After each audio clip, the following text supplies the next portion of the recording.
কলকাতায় হোটেল শিখাইরে অগ্নিকাণ্ড প্রাণহানির ঘটনায় 3 জনকে গ্রেপ্তার করা হয়েছে। এর মধ্যে আছে হোটেল ইজারাদারও।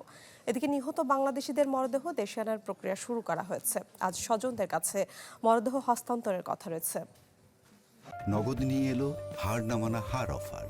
সর্বনিম্ন 10,000 টাকা রেমিটেন্স নগদে পাঠালে থাকছে স্বর্ণের হার জেতার সুযোগ।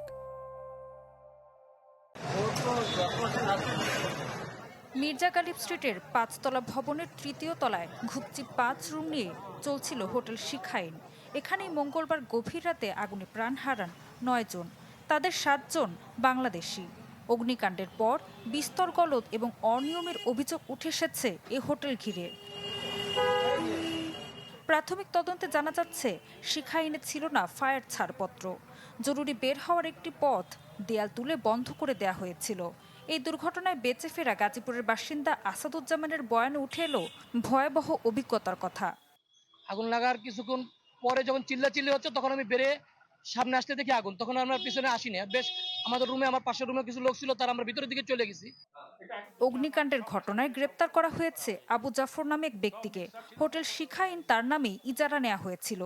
এছাড়া পুলিশ হেফাজতে নেওয়া হয়েছে আরও 2 জনকে।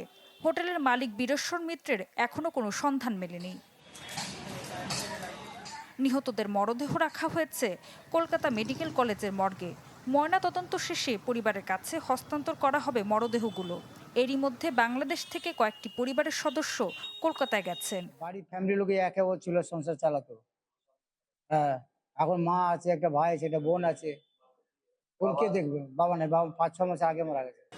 কলকাতায় হোটেলে অগ্নিকাণ্ডে প্রাণহানির ঘটনায় দুঃখ প্রকাশ করেছেন ঢাকায় নিযুক্ত ভারতের হাই কমিশনার দীনেশ ত্রিবেদী।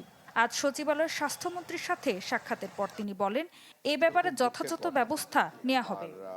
ওইখানে যা যা করা আছে আমরা নিশ্চয়ই করব, কিন্তু খুবই দুঃখের কথা।